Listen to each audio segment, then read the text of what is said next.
பாவம் அறியாத நீதிபரர் இப்ப என்ன பண்றாரு, அந்த நீதிமான் என்கிற ஸ்தானத்தில் இருந்து 2 கொரிந்தியர் 5:21 சொல்லுகிறது, நாம் அவருக்குள் தேவனுடைய நீதியாகும்படிக்கு பாவமறியாத அவரை நமக்காக பாவமாக்கினார். நாம் இழந்த அந்த நீதிமான் என்கிற பொசிஷனில் மறுபடியும் நம்மை உட்கார வைக்கும்படி பிசாசுக்கு கொஞ்ச நேரம் அவராகவே விட்டு கொடுத்து நீதிபரராயிருந்த அவர் பாவமானார். குதிங்கால்னா வேதத்தின் அடிப்படையில் பொசிஷனை குறிக்கிறது. அது யாரோ ஒருவர் பிடித்து ஒருவரை இழுப்பதாக இருக்கிறது. இன்னைக்கு கூட நம்ம சொல்றோம்ல, காலை வாரி விட்டான் அப்படின்னு சொல்றோம்ல, அவராகவே விட்டு கொடுக்கிறார். அது தேவனுடைய ஞானம். பிதா அவரை மறுபடியும் எழுப்ப போகிறார்.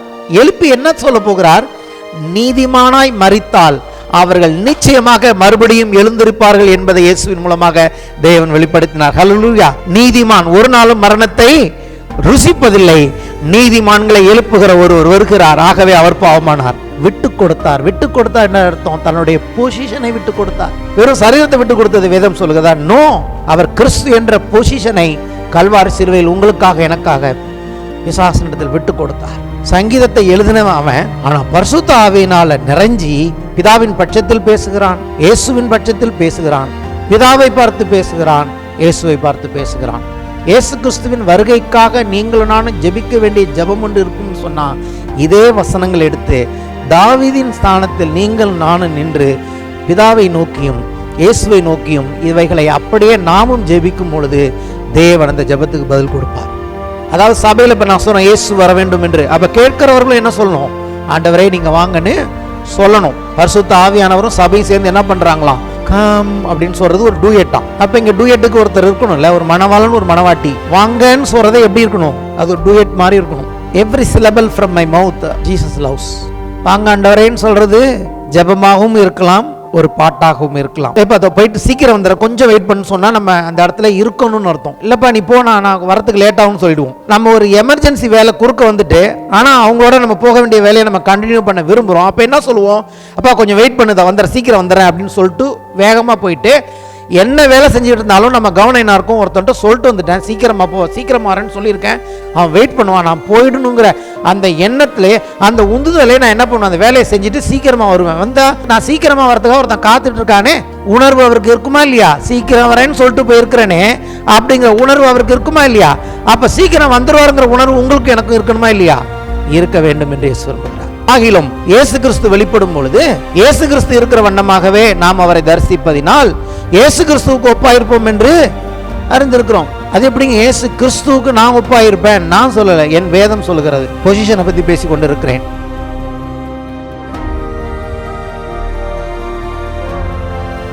வாசிப்போம். மத்தேயு 1ஆம் அதிகாரம் 1ஆம் வசனம்.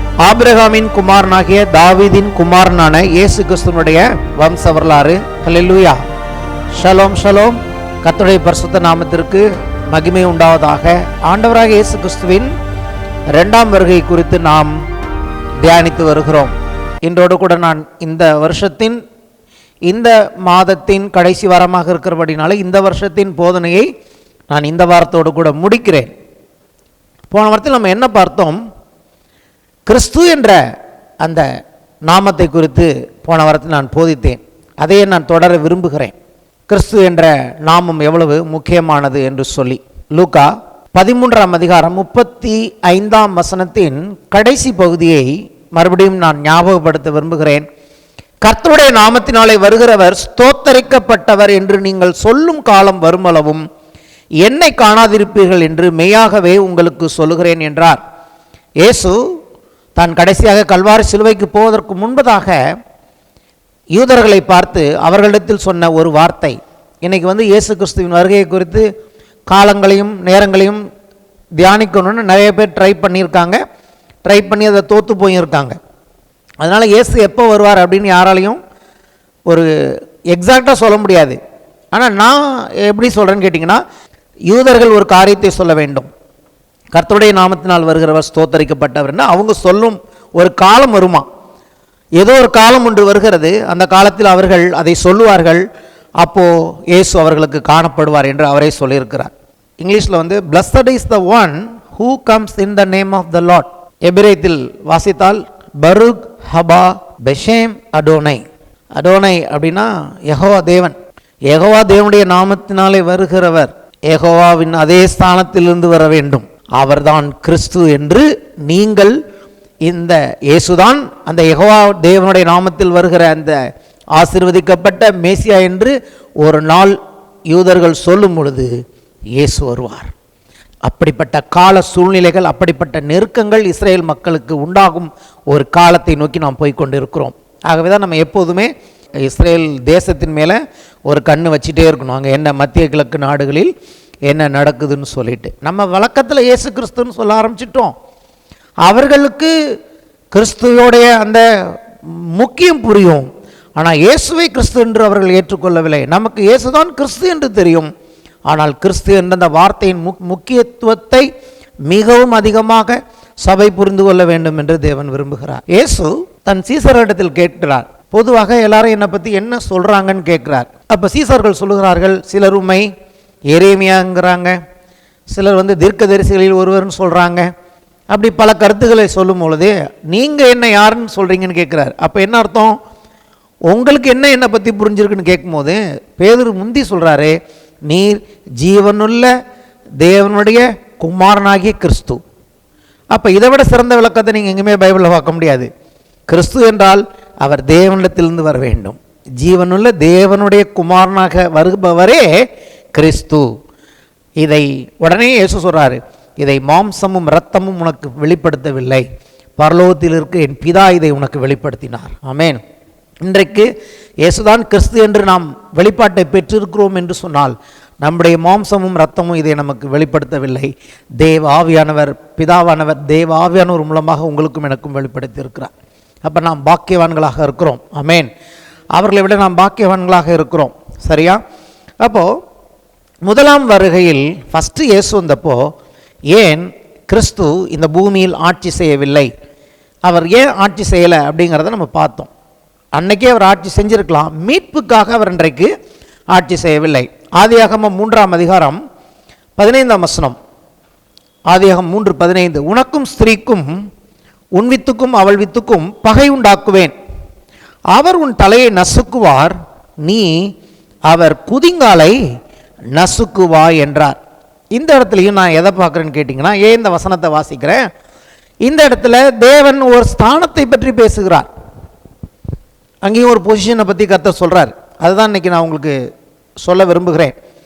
And I will put enmity, open hostility between you and the woman and between your seed and her seed. He shall bruise your head and you shall bruise his heel அப்படிங்கிறார். இந்த இடத்துல பகையை தேவனே உண்டாக்குகிறார். வழக்கமாக தேவனுடைய பேர் சமாதானத்தின் தேவன். ஆனால் கர்த்தர் சொல்றாரு, நான் பகையை உண்டாக்குவேங்கிறார். யாருக்கும் பகையை உண்டாக்குவேன், உனக்கும் ஸ்திரீக்கும் பகையை உண்டாக்குவேன். இந்த ஸ்திரீ யார்? இந்த இடத்துல சொல்லப்பட்ட ஸ்திரீ யாருன்னு கேட்டிங்கன்னா, இஸ்ரேல் தேசம்தான் அந்த ஸ்திரீ. இஸ்ரேலுக்கும் பிசாசுக்கும் தேவன் பகை உண்டாக்குவேன்னு அவர் வாக்கு கொடுத்துருக்கிறாரு. அந்த ஸ்திரீக்குள்ளே உண்டான இன்னொரு ஸ்திரீ யார்? சபை. சபை ஒரு ஸ்திரீ. ஆமென். இஸ்ரேல் தேசம் ஒரு ஸ்திரீ. இந்த ரெண்டு பேரையும் தேவன் மனதில் வைத்து இதை சொல்லுகிறார். அப்போ இயற்கையாகவே பிசாசின் வித்து என்று சொல்லப்படுவது யாருன்னு கேட்டிங்கன்னா, தேவனுக்கு விரோதமானவர்கள். அதை நான் டீப்பாக சொல்ல விரும்பலை. இந்த பிசாசின் வித்து எனப்படுகிறவர்கள் எப்படி செயல்படுவாங்கன்னு கேட்டிங்கன்னா, இயற்கையாகவே இஸ்ரேல் தேசத்துக்கு அவர்கள் விரோதமாக இருப்பார்கள். சபையில் இருக்கிற தேவனுடைய பிள்ளைகளுக்கு இவர்கள் விரோதமாகத்தான் இருப்பார்கள். இதை பார்த்து நீங்கள் ஆச்சரியப்பட வேணாம். ஏன்னா இந்த பகை உண்டாக்கப்பட்டது யாரால்னு கேட்டிங்கன்னா, தேவன் இந்த பகையை உண்டாக்கி இருக்கிறார். ஆனால் சொல்லிட்டு பகை மட்டும் உண்டாக்குனதோடு சொல்ல, அவர் உன் தலையை நசுக்குவார் அப்படின்னா என்ன அர்த்தம்? நீ எந்த தலைங்கிறது அதிகாரத்தை குறிக்கிறது. இந்த இடத்துல வெறும் நம்ம இயற்கையாக என்ன நினச்சிக்கிறோம், ஒரு பாம்போட தலையை அப்படி வச்சு மிதிச்சாரு அப்படின்னு சினிமாவில் காட்டுவாங்க. மோஸ்ட்லி எல்லா ஆண்டவரை பற்றி எடுக்கிற படங்கள், பேசன் ஆஃப் கிரைஸ்ட், இது போல் படத்தெல்லாம் பார்த்தீங்கன்னா, அவர் கெத்செமனே தோட்டத்தில் ஜெபித்து கொண்டு இருக்கும் பொழுது ஒரு சர்ப்பம் வருவதாகவும் அந்த சர்ப்பத்தின் தலையை நச்சுன்னு வச்சு மிதிக்கிற மாதிரி காண்பிப்பாங்க. ஆக்சுவலாக அது உண்மையாக பொய்யாங்கிறது இல்லை. என்னுடைய போதனைன்னு கேட்டிங்கன்னா, அவர் சிலுவையில் அவனுடைய தலையை நசுக்கினார் அப்படின்னா என்ன அர்த்தம்? அவனுக்கு இருந்த அதிகாரத்தை அவர் பிடுங்கினார், அதிகாரமற்றவனாக மாற்றினார். தலை, இப்போ நம்ம சொல்கிறோம் ஹெட்டு, தலைமை, பிரைம் அப்படிலாம் சொல்கிறோம்ல, பிரைம் மினிஸ்டர்லாம் சொல்கிறோம் அப்படின்னு அர்த்தம். ஹெட்டு இப்போது ஒரு அதிகாரத்தை தான் தேவன் இங்கே காண்பிக்கிறார். என்னை பொறுத்த வரைக்கும் தேவன் மனுஷனுக்கு கொடுத்த அதிகாரத்தை அவன் ஏமாற்றி பிடுங்கி அவன் எல்லா அதிகாரத்தையும் வச்சுட்டு இருக்கான். அதனால தான் இயேசு சொல்லுகிறார், இப்பொழுது மரணத்தின் திறவுகோலும் பாதாளத்தின் திறவுகோலும் எங்கிட்ட இருக்குது அப்படிங்கிறாரு. அப்போ யார்கிட்ட அது இருந்துச்சு? பிசாசுலேருந்து அது பிடுங்கினார். ஸோ அவனுக்கு ஏதோ ஒரு விதத்தில் ஒரு அதிகாரத்தை வச்சுருந்தான். மரணத்துக்கு அதிகாரியாகிய பிசாசுன்னு வேதம் சொல்லுகிறது. இயேசு உயிர்த்தெழுவதற்கு முன்பதாக மரணத்திற்கு மேல் அவனுக்கு தான் அதிகாரம் இருந்துச்சு. ஆனால் இயேசு என்ன பண்ணார்? இன்னைக்கு மரணத்திற்கு மேல் அவர் அதிகாரம் உடையவராக இருக்கிறார், அவர் மரணத்தை ஜெயித்தபடினாலே. இதெல்லாம் நமக்கு தெரியும் கிறிஸ்தவ பிள்ளைகளுக்கு. இன்னும் கொஞ்சம் நான் சொல்ல விரும்புகிறேன். அப்போது இந்த இடத்துல உன் தலையை நசுக்குவார்னா என்ன அர்த்தம்? நீ எந்த பொசிஷனில் போய் உட்காந்தியோ பூமியில், அந்த பொசிஷனில் இருந்து இவர் உன்னை தள்ளுவார். தள்ளினாரா இயேசு? தள்ளினார். அதான் உன் தலையை நசுக்குவார். அதே நேரத்தில் இன்னொரு விஷயத்தை நீங்கள் பார்க்கணும். நீ அவர் குதிங்காலை நசுக்குவாயின்னு இருக்கு.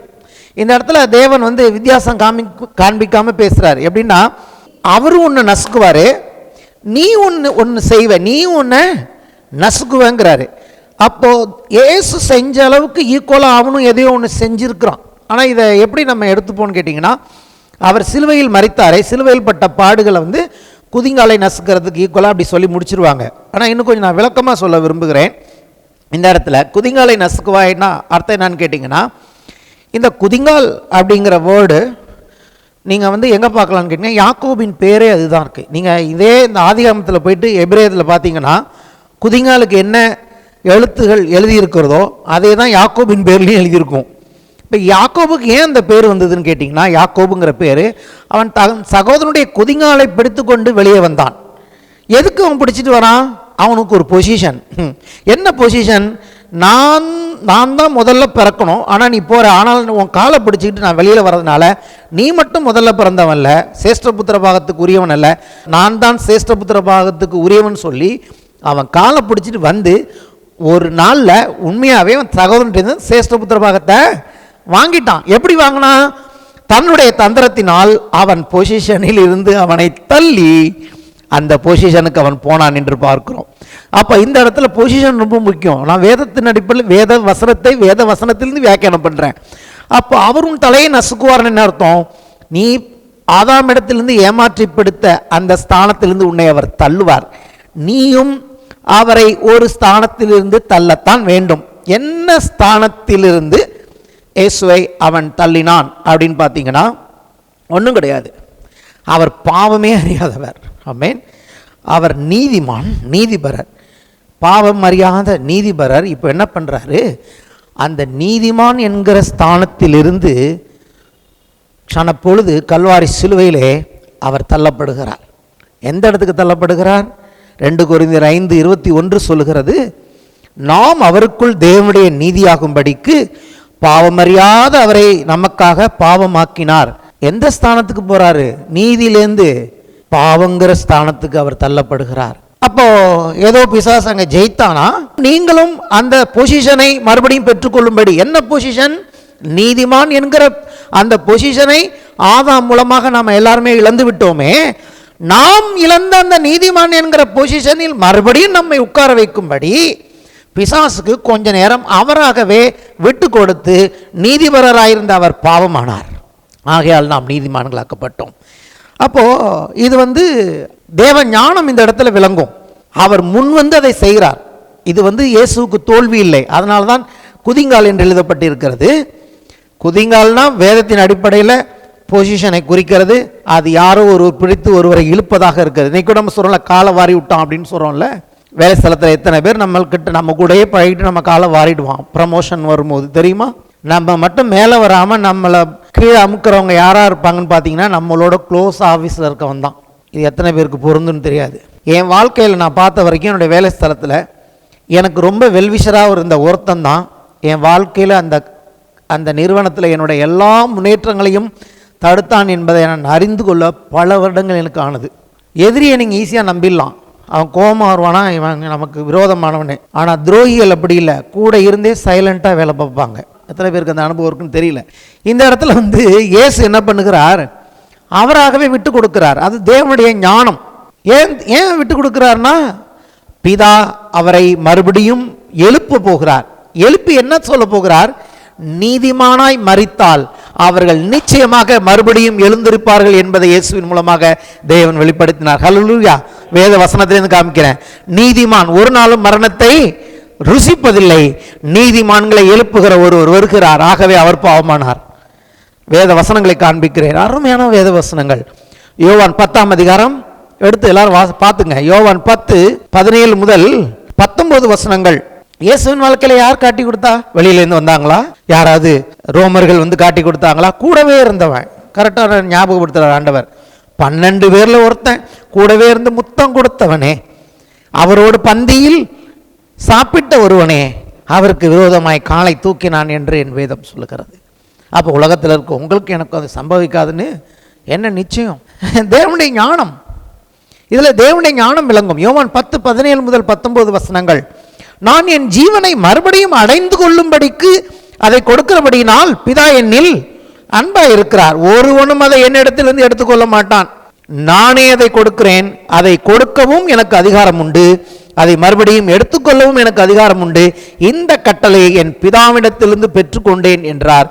இந்த வசனங்கள் நிமித்தம் யூதருக்குள்ளே மறுபடியும் பிரிவினை உண்டாயிற்று. அப்ப என்ன அர்த்தம்? அவர் மனம் வந்து, அது பேர் தான் கிவ் அப். அவரை யாரும் பிடுங்க முடியாது அவர்கிட்டேருந்து. அவரே என்ன பண்ணினார்? உங்களுக்காக எனக்காக அவர் விட்டு கொடுத்தார். ஆனபடினாலே அவர் குதிங்கால் நசுக்கப்பட்டது.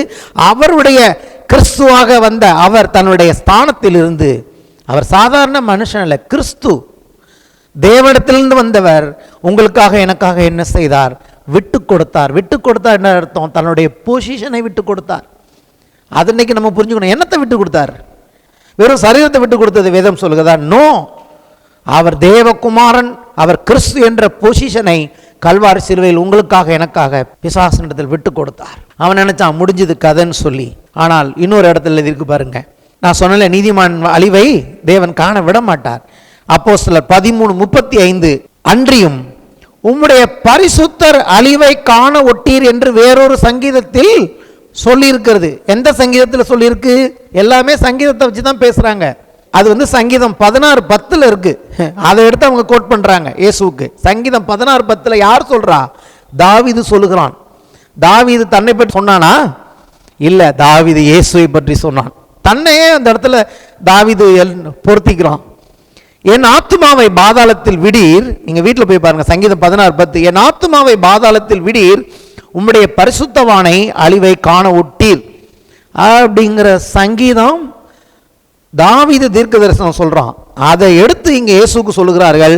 அன்றியும் உம்முடைய பரிசுத்தர் அழிவை காண ஒட்டீர் என்று வேறொரு சங்கீதத்தில் சொல்லியிருக்கிறது. அப்போ ரெசரக்ஷன் யாருக்கு? உயிர்த்தெழுதல் யாருக்கு உண்டாக போகிறது? நீதிமான்களுக்கே உயிர்த்தெழுதல். நீதிமான்கள் ஒரு நாளும் அழிவை காண மாட்டார்கள். இந்த நீதி கிறிஸ்துவின் மூலமாக கொடுக்கப்பட்டது. ஏனென்றால் கிறிஸ்துவாகிய நீதிபரர் தேவன் எழுப்பினபடினாலே அந்த உயிர்த்தெழுதல் எதை நிரூபித்தது? அவர் பாவமானவர் அல்ல, நமக்காக பாவமானார். அவரிடத்தில் அவர் பரிசுத்தர். ஆகவே தேவன் அவருடைய அழிவை காண விடவில்லை. நான் சொல்லுகிறேன், இன்றைக்கு நீங்கள் நானும் இந்த கிறிஸ்துவுக்குள் பரிசுத்தவான்களாக தேவன் காண்கிறபடினாலே நம்முடைய அழிவை தேவன் காண விட மாட்டார். நம்மையும் அவர் வரும்பொழுது எழுப்புவார். ஹல்லேலூயா. இதுதான் கிறிஸ்துவின் வருகையின் செய்தி, நம்பிக்கையின் செய்தியாக இருக்கிறது. வேதம் சொல்லுகிறது, உயிர்த்தெழுதலில் அவர் முதற் பலனானார், ஃபர்ஸ்ட் ஃப்ரூட். ஆமேன். அப்போ உயிர்த்தெழுதலில், முதலாம் உயிர்த்தெழுதலில் பங்குள்ளவன் பாக்கியவான் என்று எழுதியிருக்கிறது.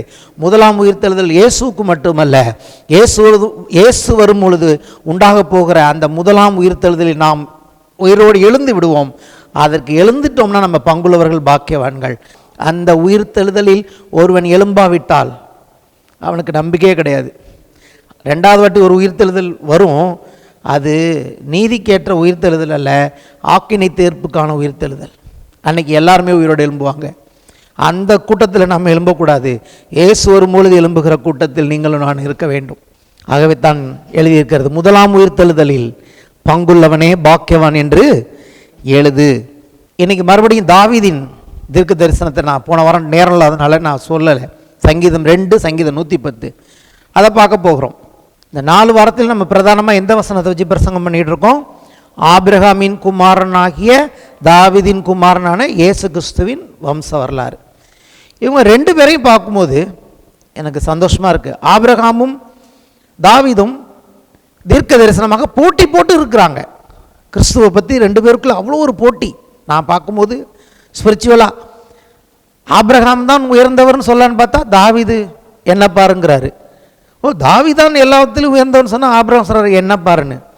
நான் சொல்லுகிறேன், ஆபிரகாம் எவ்வளோ உயர்ந்தவரோ, தீர்க்க தரிசன வாழ்க்கையின் மூலமாக தாவீது எவ்வளவு உயர்ந்தவனோ, அப்படிப்பட்ட அதே உயர்வை கிறிஸ்துவின் மூலமாக தேவன் உங்களுக்கும் எனக்கும் கொடுக்க விரும்புகிறார். அதான் என்னுடைய இந்த பிரசங்கத்தின் கருப்பொருளே. எப்படின்னு கேட்டிங்கன்னா, இந்த தாவீதின் சந்ததியில் கிறிஸ்து பிறந்தார். அதனால் மட்டுமல்ல, தாவீதோடைய வாழ்க்கையில் பார்த்தீங்கன்னா, அவனுடைய சங்கீதங்களை பார்க்கும்போது அவன் எப்படி தன்னை பொருத்திக்கிறான்னு பார்க்கணும். கொஞ்சம் நான் இதை மெதுவாக தான் சொல்ல விரும்புகிறேன், வேகமாக சொன்னால் உங்களுக்கு புரியாது. எப்படின்னு கேட்டிங்கன்னா, ஒரே ஒருத்தன் தான். இப்போது உலகத்தில் என்ன சொல்லுவாங்கன்னு கேட்டிங்கன்னா, ரெண்டு விதமாக இருக்குது. Multiple role.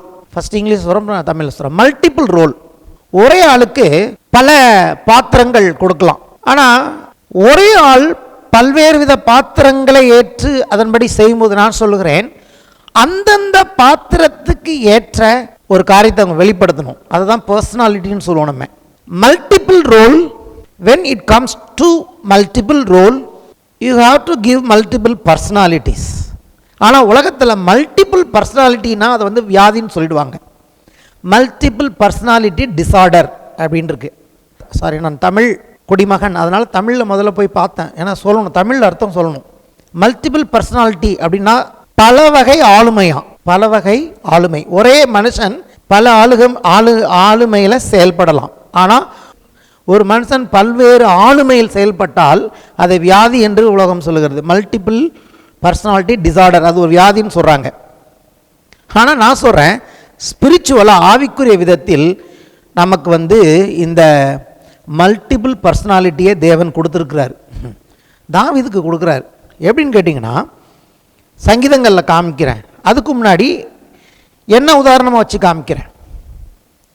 நான் எப்படி மல்டிபிள் பர்சனாலிட்டியோடு இருக்கிறேன். அதாவது நான் உலகத்துக்கு சொல்ல, என் குடும்பத்துக்கு சொல்ல, தேவனுக்கு, பிதாவாகிய தேவன், குமாரனாகிய கிறிஸ்து, இவங்க ரெண்டு பேருக்கு மத்தியில் நான் எத்தனை பர்சனாலிட்டி எதிர்மா இருக்கேன். எனக்கு நான் பிதாவாகிய தேவனுக்கு குமாரனாக இருக்கிறேன். சமீபத்தில் போதித்த போதனைகளின்படி நான் கிறிஸ்துவுக்கு தகப்பனாக இருக்கிறேன். இயேசுவுக்கு நான் நண்பனாக இருக்கிறேன். இயேசுவுக்கு நான் மனவாட்டியாக இருக்கிறேன். நான் ஒரு மேய்ப்பனாக இருக்கிறேன். நான் ஒரு தீர்க்கதரிசியாக இருக்கிறேன். நான் ஒரு ராஜாவாக இருக்கிறேன். நான் ஒரு ஆசாரியனாக இருக்கிறேன்.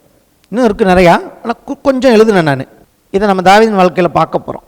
அப்போ நான் இத்தனை பர்சனாலிட்டி இருக்கும்போது, இத்தனை ரோல்னு கூட வச்சுங்க, இத்தனை ரோல், இத்தனை பாத்திரமாக நான் நடக்கும்போது ஒவ்வொரு பாத்திரத்துக்கும் நான் ஒரு விதமாக செயல்படணுமா இல்லையா? அதான் வேதம். அப்போ தாவீதின் குமாரன், எதுக்கு சொல்கிறேன், தாவீதின் குமாரன் என்று இயேசு அழைக்கப்படும் போது இவங்களுக்கு பதிலே சொல்ல முடியல. யூதர்களை இயேசுவே இந்த கேள்வி கேட்குறாரு. அதுக்கு நான் தான் இன்னைக்கு பதில் வச்சிருக்கிறேன். எப்படி? மார்க்கு, இது 3 காஸ்பல்லையுமே இருக்கும். மத்தேயு, மார்க்கு, லூக்கா, 3லையுமே இந்த வசனத்தை நீங்கள் பார்க்கலாம். மார்க் 12:35 முதல் 37. இயேசு தேவாலயத்தில் உபதேசம் பண்ணுகையில் அவர் கிறிஸ்து தாவீதின் குமாரன் என்று வேதபாரகர் எப்படி சொல்லுகிறார்கள்? நான் உம்முடைய சத்துருக்களை உமக்கு பாதபடியாக்கி போடும் வரைக்கும் நீர் என்னுடைய வலது பாரசத்தில் உட்காரும் என்று கர்த்தர் என் ஆண்டவரோடு சொன்னார் என்று தாவீது பரிசுத்த ஆவியினால் சொல்லியிருக்கிறானே. இயேசுரா இப்போ எப்படி சொன்னான்? சும்மா சொன்னானா? பரிசுத்த ஆவியினால் தீர்க்க தரிசனமாய் சொல்லியிருக்கிறானே. தாவீது தானே அவரை ஆண்டவர் என்று சொல்லியிருக்க, அவனுக்கு அந்த ஆண்டவர் குமாரனாய் இருப்பது எப்படி என்றார். அப்போ நான் என்ன சொல்கிறேன், தாவீது என்ன பண்ணுகிறான், தீர்க்க தரிசனம் உரைக்கும் போது ஆவியில் இந்த மல்டிபிள் பர்சனாலிட்டியை எடுத்து அவன் தீர்க்க தரிசனம் உரைக்கிறான். அப்படி இல்லைன்னா அவன் சொல்ல முடியாது. இது இப்படி தான் இருக்குது. ஆண்டவர் கேட்குறது, என்னை ஆண்டவர் என்று சொல்லுகிறவனுக்கு நான் குமாரனாக இருப்பது எப்படி? என்னுடைய பிதா யாரோ அவருடைய குமாரனுடைய நண்பனாகிய நான் அவருக்கு மனவாட்டியாக இருப்பது எப்படி? இது எங்கேயோ ஒரு இடத்துல கேட்ட மாதிரி இருக்கும். என்னுடைய தகப்பன் அவருடைய குமாரன் யாரோ அவருடைய நண்பனாகிய நான் அவருக்கு குமாரனாக இருந்து அவருக்கு மனவாட்டியாக இருப்பது எப்படி? அப்படி இந்த போல போகலாம். இது எப்படி பாசிபிள்னு கேட்டிங்கன்னா, இது நம்முடைய தேவன் நமக்கு கொடுத்த அற்புதமாக இருக்கிறது. ஹல்லேலூயா. நீங்கள் உலகத்தில் போனீங்கன்னா நீங்கள் வியாதின்னு சொல்லிடுவாங்க, டிசார்டர்னு சொல்லிடுவாங்க. நான் சொல்கிறேன், வேதத்தில் இது அப்ளிகபிள். இதைத்தான் நான் இந்த நாட்களை புரிஞ்சுக்கிட்டு இருக்கேன். இதில் ஒரு ரகசியத்தை மட்டும் சொல்ல விரும்புகிறேன். இதில் சில பப்ளிக், சில ப்ரைவேட். இன்றைக்கி ஒரு சிலருடைய போதகத்தை பார்த்து ஏன் எல்லாரும் கேலி பண்ணுறாங்க, என்ன இப்படி இந்த லெவலில் ரொம்ப முத்தி போச்சான்னு கேட்குற அளவுக்கு ஏன் நம்ம மக்கள் பேசுகிறாங்க. நான் அவங்கள வாட்ச் பண்ணப்போ ஆண்டவர் எனக்கு சொன்னது, அவங்க செய்கிறது தேவனுடைய பார்வையில் தப்பு கிடையாது. ஆனால் ஏன் கேலி கூத்தா போகிறாங்கன்னா, ப்ரைவசியாக ப்ரைவேட்டில் இருக்க வேண்டிய காரியத்தை பப்ளிக்காக சபையில் செய்து கொண்டு இருக்கிறார்கள். Some personalities are public, some personalities are private. தேவனோடு இருக்கிற உறவுகளே ப்ரைவேட்டாக இருக்க வேண்டிய பர்சனாலிட்டியும் இருக்குது, பப்ளிக்காக இருக்க வேண்டிய பர்சனாலிட்டியும் இருக்குது. ப்ரைவேட்டாக இருக்க வேண்டிய அந்த பர்சனாலிட்டியை கொண்டு வந்து பப்ளிக்காக சொன்னால் அது பார்க்குறவர்களுக்கு இடரலாக போய்விடும். This secret cannot be revealed. இந்த ரகசியத்தை முழுவதும் யாரும் சொல்ல முடியாது. ஆகவே தன் பவுல் அதை ரகசியம் ரகசியம் என்றே சொல்கிறார். புருஷனுக்கும் மனைவிக்கும் உள்ளவரை சொல்லிட்டு நான் கிறிஸ்துவை பற்றியும் சபையும் பற்றியும் சொல்லுகிறேன், இந்த ரகசியம் பெரியது என்கிறார். ஆமென். ஸோ இதெல்லாம் தேவன் நம்ம கிருபை கொடுக்கணும். Multiple personality. ஆமென். இந்த இடத்துல தாவீது, இப்போ நான் சொல்கிறேன் எப்படின்னு, அதுக்கு ப்ரூஃப் கொடுக்குறேன். சங்கீதம் 110:1. சங்கீதம் 110 ரெண்டு பக்கத்துலையும் கை வச்சிங்க. சங்கீதம் 110 ஒரு கை வச்சுக்கோங்க, சங்கீதம் 2 ஒரு கை வச்சிங்க. சரியா? சங்கீதம் 110 ஃபஸ்ட்டு 110:1 வாசிக்கிறேன். கர்த்தரின் ஆண்டவரை நோக்கி, இந்த இடத்த தான் இயேசு கோட் பண்ணார், அதே இடத்த நான் பேசுகிறேன். கர்த்தரின் ஆண்டவரை நோக்கி, நான் உம்முடைய சத்துருக்களை உமக்கு பாதபடியாக்கி போடும் வரைக்கும் நீர் என்னுடைய வலது பார்சத்தில் உட்காரும் என்றார். இது தாவீது டைரக்டாக தீர்க்க தரிசனம் உரைக்கிறான். சரியா? சங்கீதம் 2:6, நான் என்னுடைய பரிசுத்த பர்வதமாகிய சியோனில் என்னுடைய ராஜாவை அபிஷேகம் பண்ணி வைத்தேன் என்றார். இது யார் சொல்லணும்? நீங்கள் ரொம்ப மண்டை கசக்கிக்க வேணாம். இது பிதாவாகிய தேவனுடைய வார்த்தை. தாவீது சொல்கிறான். தன் குமாரனாகிய சாலமோனுக்கு சொன்னானா? இல்லை. இயேசுவை குறித்து இப்போ யாரோட ரோல் எடுத்துக்கிறான் தாவீது? பிதாவாகிய தேவனுடைய ரோல் எடுத்து பேசுகிறான். சரியா? அடுத்து சங்கீதம் 2:7-9. இதை யாருக்கு சொல்ல போகிறான்னு கேட்டிங்கன்னா, இயேசுவின் பட்சத்தில் நின்று பேச போகிறான். இப்போ தாவீது ஃபஸ்ட்டு பிதாவாகிய தேவனுடைய பட்சத்தில் பேசினா, இப்போ இயேசுவுக்கு பேச போகிறான். தீர்மானத்தின் விவரம் சொல்லுவேன். கர்த்தர் என்னை நோக்கி, நீர் என்னுடைய குமாரன், இன்று நான் உன்னை ஜனிப்பித்தேன், என்னை கேளும், அப்பொழுது ஜாதிகளை உமக்கு சொந்தமாகவும் பூமியின் எல்லைகளை உமக்கு சொந்தமாகவும் கொடுப்பேன். இரும்பு கோலால் அவர்களை நொறுக்கி குயக்களத்தை போல அவர்களை உடைத்து போடுவீர் என்று சொன்னார். அப்போ இது யார் பட்சத்தில் பேசுகிறான்? இயேசு பேசுவதாக பேசுகிறான். இதை எடுத்து தான் இயேசு என்ன பண்ணார்? நம்ம போன வாரம் பார்த்த வெளிப்படுத்துகிற விசேஷத்தில் 2ஆம் அதிகாரத்தில் சபைக்கு சொல்லுகிறார். உங்களுக்கு எனக்கு இதே எடுத்து இயேசு சொல்லுகிறார். சரியா? அடுத்தபடியாக சங்கீதம் 110:2, கர்த்தர் சியோனிலிருந்து உமது வல்லமையின் செங்கோலை அனுப்புவார், நீர் உம்முடைய சத்துருக்களின் நடுவே ஆளுகை செய்யும். இது யாரை பார்த்து தாவீது சொல்லுகிறான்? இயேசுவை பார்த்து சொல்லுகிறான். குமாரனை பார்த்து, தன் குமாரனை அல்ல, இயேசுவை பார்த்து சொல்லுகிறான். அடுத்து சங்கீதம் 110:5-7 இப்போ யாரை பார்த்து பேச போகிறான் தெரியுமா? பிதாவாகிய தேவனை பார்த்து அவன் பேசுகிறான். உம்முடைய வலது பார்சத்தில் இருக்கிற ஆண்டவர். இயேசு யாருடைய வலது பார்சத்தில் இருக்கிறாரு? பிதாவின் வலது பார்சத்தில். இப்போ பிதாவை பார்த்து பேசுகிறான். உம்முடைய வலது பார்சத்தில் இருக்கிற ஆண்டவர் தமது கோபத்தின் நாளிலே ராஜாக்களை வெட்டுவார், அவர் ஜாதிகளுக்குள் நியாயம் தீர்ப்பார், எல்லா இடங்களையும் பிரேதங்களால் நிரப்புவார், விஸ்தாரமான தேசங்களின் மேல் தலைவர்களாக இருக்கிறவர்களை நொறுக்கி போடுவார், வழியிலே அவர் நதியில் குடிப்பார், ஆகையால் அவர் தமது தலையை எடுப்பார் என்றான். இங்க என்ன பார்க்க முடியுது? சங்கீதத்தை எழுதினவன் அவன், ஆனால் பரிசுத்த ஆவியினால் நிறைஞ்சி பிதாவின் பட்சத்தில் பேசுகிறான், இயேசுவின் பட்சத்தில் பேசுகிறான், பிதாவை பார்த்து பேசுகிறான், இயேசுவை பார்த்து பேசுகிறான். நான் எதுக்கு இதை உங்களுக்கெல்லாம் அனுப்புனேன்னா, இயேசு கிறிஸ்துவின் வருகைக்காக நீங்களும் நானும் ஜெபிக்க வேண்டிய ஜெபம் ஒன்று இருக்கும்னு சொன்னால், இதே வசனங்கள் எடுத்து தாவீதின் ஸ்தானத்தில் நீங்கள் நானும் நின்று பிதாவை நோக்கியும் இயேசுவை நோக்கியும் இவைகளை அப்படியே நாமும் ஜெபிக்கும் பொழுது தேவன் அந்த ஜெபத்துக்கு பதில் கொடுப்பார். இது வேதத்தின் வசனம். வசனத்தையே ஜெபமா ஜெபிக்கும் பொழுது கர்த்தர் எப்படி நோன்னு சொல்ல முடியும்? தாவீதுக்கு அப்புறம் பார்த்தீங்கன்னா, ஆக்சுவலாக தாவீதுடைய வாழ்க்கையை கொஞ்சம் சொல்ல விரும்புகிறேன். தாவீதுக்கு அப்புறம் சாலமோன் நாட்களுக்கு அப்புறமே ராஜ்யம் 2ஆக போயிடுச்சு. அதுக்கப்புறம் தொடர்ந்து பார்க்கும் பொழுது ஒரு காலகட்டத்தில் எல்லாருமே பாபிலோனுக்கும் அசீரியாவுக்கும் அடிமைகளாகி போய் அந்த ராஜ்யமே இல்லாமல் போனதுன்னு பார்க்குறோம். அதுக்கப்புறம் ரோமர்களுடைய ஆட்சி வந்து, அந்த இயேசு இந்த நாட்களில் ரோமர்களுடைய ஆட்சி தான் இருந்தது. இயேசுக்கு அப்புறம் இன்னும் இஸ்ரேல் தேசம் சுத்தமாக போய் ஒரு காலகட்டத்தில் எத்தனையோ ஆயிரம் வருஷங்கள் அங்கே யாருமே இல்லாமல் இருந்த ஒரு தேசமாய் போய் அதற்கு பிறகு அவர்களை இன்றைக்கு தேவன் அங்கே கொண்டு வந்து குடியமர்த்தி இருக்கிறார். இதெல்லாம் எதுக்குன்னு கேட்டிங்கன்னா, அவங்க என்ன எதிர்பார்த்தாங்க?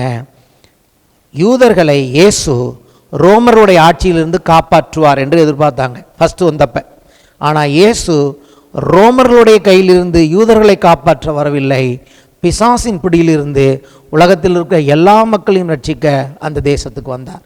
ஆனால் 2வது வாட்டி வரும்போது மறுபடியும் அவர் வந்து இரட்சகராக வரப்போகிறதில்ல, யூதர்களுடைய ராஜாவாக அங்கே தான் வருவார், மேசியாவாக அவர்கள் ராஜா என்று சொல்லுகிற ஒருவராக அந்த தேசத்துக்கு வந்து அவர்களுக்கு மெய்யான ஒரு விடுதலையை, அன்னைக்கு அந்தி கிறிஸ்துவின் ஆட்சியில் அவர்களுக்காக அவர் யுத்தம் செய்து அவர்களையும் நம்மையும் விடுவிக்க இயேசு மறுபடியும் வருவார். ஆமென். இவ்வளோ டீப்பாக நம்ம புரிஞ்சுக்கணும். அவர் ஏன் ஃபஸ்ட்டு ராஜாவாக வந்து ஆட்சி செய்யலைங்கிறதுக்காக இதை சொல்லி கொண்டிருக்கிறேன். ஆனால் தாவீது சொன்ன இந்த சங்கீதங்கள் இருக்கு இல்லையா, அது முதல்ல நிறைவேறலை, வரப்போகிற ஆட்சியில் தான் அவைகள் நிறைவேறப் போகிறது. ஆனால் அவன் அதை அப்பயே சொல்லிட்டு போயிட்டான். ஆமென். தாவீது தீர்க்க தரிசனம் சொன்னபடி அவர் என்ன பண்ணுவார்? சீக்கிரமாய் வருவார். சரி, இன்னொரு விஷயம், இயேசு கிறிஸ்துவின் வருகைக்காக ஜெபிக்கணுமா? அப்படி எங்கேயாவது வேதத்தில் வசனங்கள் இருக்கா அப்படின்னு கேட்டிங்கன்னா, அதற்கான சில புதிய ஏற்பாட்டு வசனங்களை காண்பிக்க விரும்புகிறேன். அதுக்கு முன்னாடி இயேசு முதல்ல இந்த பூமிக்கு வந்தப்ப அவர் வருவதற்கு முன்பதாக அவருக்காக காத்திருந்த 2 பேர், அவங்கள பற்றி புதிய ஏற்பாடு சொல்லுகிறத நம்ம போய் பார்க்க வேணாம், நான் சும்மா சொல்லிட்டு போகிறேன். லூக்கா 2ஆம் அதிகாரத்தில் இருக்கும். சிமியோன் என்ற ஒரு மனுஷனை பார்க்கிறோம். சிமியோன் என்ற ஒரு மனுஷன் கர்த்தராக இயேசு கிறிஸ்துவுக்காக தேவனுடைய ராஜ்யம் வர காத்திருக்கிறான் என்று பார்க்கிறோம். அப்படி இயேசுவை அவருடைய தாய் தகப்பன் அவங்க வந்து தேவனுடைய ஆலயத்துக்கு பலி செலுத்த கூட்டிகிட்டு வரும்போது பரிசுத்த ஆவியானவர் அவனை ஏவுகிறார். பரிசுத்த ஆவியானுடைய ஏவுதலினால அவன் தேவாலயத்துக்கு போய் பார்க்கும்போது அவன் சொல்கிறான், இந்த இரட்சணியத்தை என் கண்கள் கண்டது. ஆவியானவர்கிட்ட சொல்லியிருப்பார், நீ கிறிஸ்துவை பார்க்கும்னா நீ மரணமடைய மாட்டேன்னு சொல்லி அவன் இயேசுவை பார்க்கிறான். அப்போ என்ன அர்த்தம்? இயேசுவுக்காக அவன் காத்திருந்திருக்கிறான். ஆவியானவர் அவனுக்கு சொன்னபடினாலே அவன் ஜெபித்து கொண்டு வந்திருக்கிறான். இன்னொரு விதவையை பார்க்கிறோம். 80 வயதுக்கு மேற்பட்ட ஒரு விதவை அன்னாள். அவளை பற்றி வேதம் சொல்கிறது, அவள் தீர்க்கதரிசியாக இருந்தாளாம். அவள் என்ன பண்ணுகிறாள்? அந்த விதவை, அந்த ஏழை விதவை பெண் என்ன பண்ணுகிறாள்? இரவும் பகலும் அவள் ஜெபம் பண்ணி உபவாசித்து கர்த்தருக்கு ஆராதனை செய்து கொண்டு இருக்கிறாள். அந்த இயேசு வந்த பொழுது அவளும் போய் அவரை குறித்து மகிமையாய் அவரை பற்றி பேசினாள் என்று பார்க்கிறோம். அப்போது தேவனுடைய வருகை, தேவனுடைய ராஜ்யம்னா ஏதோ எந்த காலகட்டமானாலும் ஒரு சிலருக்கு தேவன் அதை குறித்து பேசுகிறார், அவர்கள் அதற்காக ஜெபித்து கொண்டு தான் இருக்கிறார்கள். இந்த சபையில் நான் ஏன் இதை சொல்லுகிறேன்?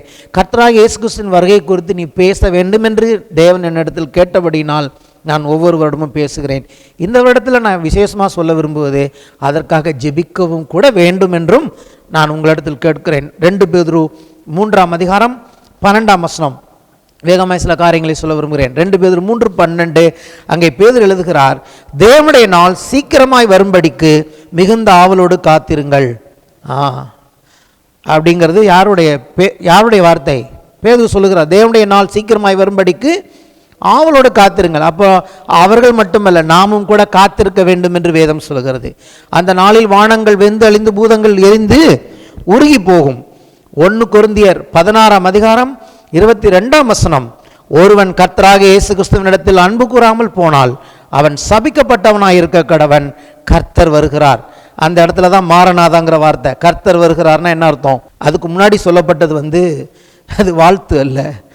ஒருவன் இயேசு கிறிஸ்துவை அன்பு கூறாமல் போனால் அவன் சபிக்கப்பட்டவனாக இருக்கிறான்னு அவர் சொல்கிறது காரணம் என்னன்னு கேட்டிங்கன்னா, சாபம் கொடுக்கல, அவர் வரப்போகிறாரு. அவர் வர்றதுக்கு முன்னாடி அவர் அன்பு கூறலைன்னா அவன் என்னோட இடம் எங்கே இருக்கும்? If anyone does not love the Lord, does not obey and respect and believe in Jesus Christ and his message, he is to be cursed. மாரநாதா, ஓ லார்ட் கம். அப்போ ஓ லார்ட் கம்னா என்ன அர்த்தம்? இயேசுவே வாரும் என்று சொல்றது ஒரு ஜெபம். வெளிப்படுத்தின விசேஷம் 22ஆம் அதிகாரம் 17ஆம் வசனம், ஆவியும் மணவாட்டியும் வா என்கிறார்கள், கேட்கிறவனும் வா என்பானாக, தாகமாயிருக்கிறவன் வரக்கடவன், விருப்பமுள்ளவன் ஜீவ தண்ணீரை இலவசமாய் வாங்கி கொள்ள கடவன். பரிசுத்த ஆவியானவரும் சபை என்ன சொல்றாங்களாம்? இயேசுவை பார்த்து கம் வாங்க ஆண்டவரேன்னு சொல்றாங்களாம். அப்ப நம்மளும் என்ன சொல்லணுமா? அதை யாரெல்லாம் கேட்கிறார்களோ, அதாவது சபையில் இப்போ நான் சொல்றேன் இயேசு வர வேண்டும் என்று, அப்ப கேட்கிறவர்களும் என்ன சொல்லணும்? ஆண்டவரே நீங்க வாங்கன்னு சொல்லணும். Come says the Holy Spirit and the bride in divine duet. அது ஒரு பாட்டு மாதிரி இருக்குதான். பரிசுத்த ஆவியானவரும் சபையும் சேர்ந்து என்ன பண்றாங்களாம்? கம் அப்படின்னு சொல்றது ஒரு டூயட்டா. யாருக்கு டூயட் வரும்? காதல். பொதுவாக சினிமாக்களில் டூயட்னாலே காதல், அங்கே 2 பேர் இருக்கணும். அப்போ இங்கே டூயட்டுக்கு ஒருத்தர் இருக்கணும்ல, ஒரு மணவாளன் ஒரு மணவாட்டி. மணவாட்டி வாங்கன்னு சொல்கிறதே எப்படி இருக்கணும்? அது ஒரு டூயட் மாதிரி இருக்கணும். அதனால தான் உன்னத பாட்டில் ஒரு மொழிபெயர்ப்பில் நான் பார்த்தப்ப அங்கே அவர் அந்த மொழிபெயர்ப்பில் எழுதியிருக்கு, ஆண்டவரோடு இருக்கிற தனிப்பட்ட உறவில் அதிகமான பேச்சுக்கு இடம் இருக்காது. ஒரு சின்ன ஒரு சிலபல் அப்படின்னு சொல்லுவோம்ல, ஒரு முனகல் அல்லது ஒரு ஒரு ஒளி, நீங்கள் சொல்கிற ஒரு சின்ன ஒரு வார்த்தை கூட அவருக்கு ரொம்ப பிடிக்குமா. Every syllable from my mouth Jesus loves. அதுக்கு மேலே நான் சொல்ல விரும்பலை, அங்கே அதிகமான பேச்சுக்கே இடம் இல்லை. Come says the Holy Spirit and the bride in divine duet. Let everyone who hears this duet join them in saying come. இந்த டூயட்டோட சேர்ந்துக்கிறவங்களும் சேர்ந்து அந்த டூயட்டோட சொல்லணும் என்னன்னு, ஆண்டவரே நீர் வாரும்னு. Let everyone gripped with the spiritual thirst say come, and let everyone who craves the gift of living water come and drink it freely come. வாங்க ஆண்டவரேன்னு சொல்றது ஜெபமாகவும் இருக்கலாம், ஒரு பாட்டாகவும் இருக்கலாம். வெளிப்படுத்தின விசேஷம் 22ஆம் அதிகாரம் 20ஆம் வசனம், இவைகளை சாட்சியாக அறிவிக்கிறவர் மெய்யாகவே நான் சீக்கிரமாய் வருகிறேன் என்கிறார். ஆமேன், கர்த்தராகிய இயேசுவே வாரும். இப்படி தான் வேதம் முடியுது.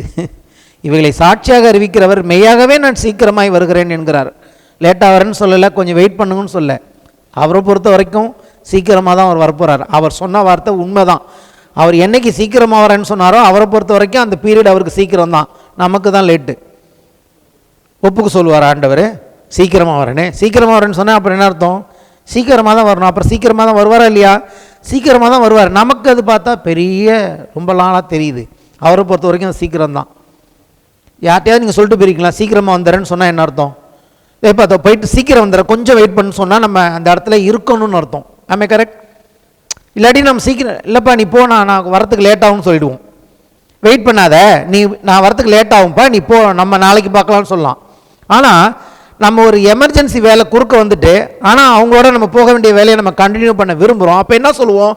அப்பா கொஞ்சம் வெயிட் பண்ணுதா, வந்துடுற சீக்கிரம் வந்துடுறேன் அப்படின்னு சொல்லிட்டு வேகமாக போயிட்டு என்ன வேலை செஞ்சுட்டு இருந்தாலும் நம்ம கவனம் என்ன இருக்கும்? ஒருத்தன்ட்ட சொல்லிட்டு வந்துட்டேன் சீக்கிரமாக போ, சீக்கிரமாக வரேன்னு சொல்லியிருக்கேன், அவன் வெயிட் பண்ணுவான், நான் போயிடணுங்கிற அந்த எண்ணத்திலே அந்த உந்துதலே நான் என்ன பண்ணுவேன்? அந்த வேலையை செஞ்சுட்டு சீக்கிரமாக வருவேன். வந்தால் ஏன் எனக்கு நான் சீக்கிரமாக வரதுக்காக ஒருத்தன் காத்துட்டு இருக்கானே. அப்போ இதை உண்மையிலே நீங்களும் நான் எடுத்துக்கிட்டோம்னா சீக்கிரமாக வர்றாருன்னா அவருக்கு எவ்வளோ ஒரு அவசரம் இருக்கும்?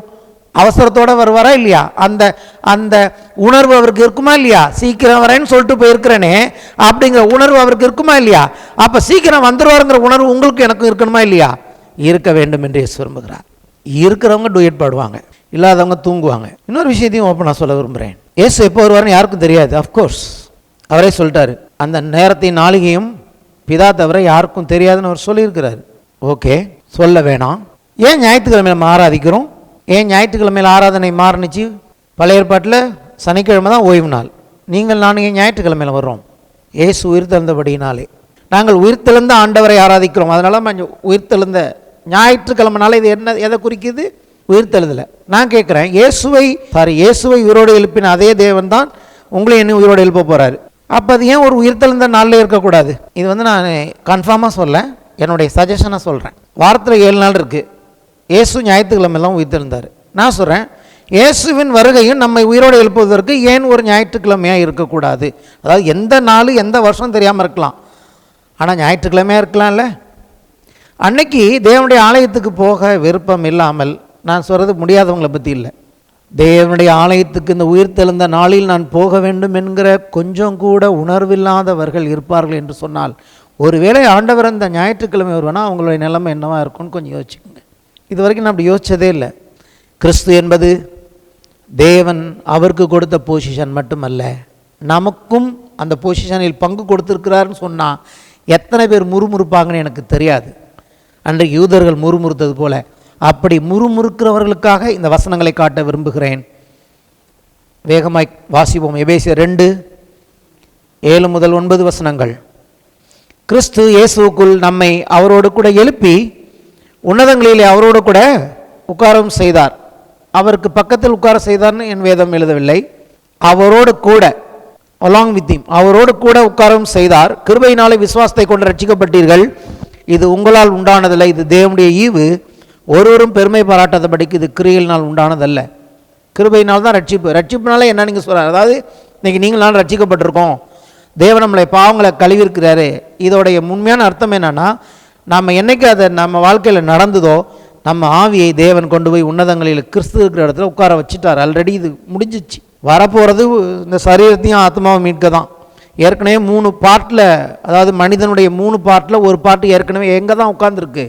இயேசுவோட உட்கார்ந்துருக்கு அப்படின்னு வேதம் சொல்லுகிறது. நான் சொல்லவில்லை, வேதம் சொல்லுகிறது. 1 யோவான் 3:2-3 வசனங்கள். பிரியமானவர்களே, இப்பொழுது தேவனுடைய பிள்ளைகளாக இருக்கிறோம், இனி எவ்விதமாக இருப்போம் என்று இன்னும் வெளிப்படவில்லை. ஆகிலும் அவர் வெளிப்படும் போது அவர் இருக்கிற வண்ணமாகவே நாம் அவரை தரிசிப்பதினால் அவருக்கு ஒப்பாயிருப்போம் என்று அறிந்திருக்கிறோம். இந்த இடத்துல அவர்னா யாருங்க? அவருங்கிற இடத்துல யார் பேரை போடணும் சொல்லுங்களேன் கொஞ்சம் சத்தமாக தான். ஏசு கிறிஸ்து. ஆமென். அப்போ நான் இந்த வசனத்தை இப்படி வாசிக்கிறேன். ஆகிலும் ஏசு கிறிஸ்து வெளிப்படும் பொழுது இயேசு கிறிஸ்து இருக்கிற வண்ணமாகவே நாம் அவரை தரிசிப்பதினால் இயேசு கிறிஸ்துவுக்கு ஒப்பாயிருப்போம் என்று அறிந்திருக்கிறோம். இப்போ இன்னும் கொஞ்சம் ஸ்ட்ராங்காக இருக்குல்ல? அது எப்படிங்க இயேசு கிறிஸ்துவுக்கு நான் ஒப்பாயிருப்பேன்? நான் சொல்லலை, என் வேதம் சொல்லுகிறது. பொசிஷனை பற்றி பேசி கொண்டு இருக்கிறேன். 2 பேதுரு 1:10-11 வசனங்கள். ஆகையால் சகோதரரே, உங்கள் அழைப்பையும் தெரிந்து கொள்ளுதலையும் உறுதியாக்கும்படி ஜாக்கிரதையாயிருங்கள். உங்களுடைய அழைப்பு, உங்களுக்கு தேவன் கொடுத்திருக்கிற காலிங் அண்ட் எலெக்ஷன் என்னன்னு கேட்டிங்கன்னா அது அது உன்னதமான ஒன்றாக இருக்கிறது. அவர் அந்த 2 பேதுரு 1 ஃபுல்லாக வாட்சிங்கன்னா தெரியும் பேதுரு என்னென்னலாம் நம்மளை செய்ய சொல்கிறான்னு சொல்லிட்டு அதெல்லாம் செஞ்சு அதெல்லாம் சொல்லிட்டு தான் இதை சொல்கிறாரு. இவைகளை செய்தால் நீங்கள் ஒரு காலம் இடறி விழுவது இல்லை. அப்படின்னா என்ன அர்த்தம்? இடறி விழுவதற்கு சான்சஸ் இருக்குது, எதிரி ஒருவன் இருக்கிறான். ஆனால் ஒரு சில காரியங்களை நாமும் செய்ய வேண்டும், செய்தால் நாம் ஒரு காலம் இடறி விழுவது இல்லை. இவ்விதமாய் நம்முடைய கர்த்தரும் இரட்சகருமாக இயேசு கிறிஸ்துனுடைய நித்திய ராஜ்யத்துக்கு உட்படும் பிரவேசம், அந்த ராஜ்யத்துக்குள்ள நம்ம போக போகிற அந்த காரியம் உங்களுக்கு பரிபூர்ணமாய் அளிக்கப்படும் என்று சொல்கிறார். ஏன் நம்ம சில காரியங்களை செய்ய வேண்டியதாக இருக்குன்னு கேட்டிங்கன்னா, பிசாசானவன் எவனை விழுங்கலாம் என்று வகை தேடி சுற்றித் திரிகிறான். அவன் யார் என்று நம்ம பார்த்தோம். அவன் சர்ப்பம், அவன் விரோதி. தேவன் உங்களுக்கும் எனக்கும் ஒரு விரோதி இருக்கிறான். அவன் தேவனுடைய விரோதி. நமக்கும் அவனுக்கும் பகையை தேவன் செட் பண்ணியிருக்கிறாரு.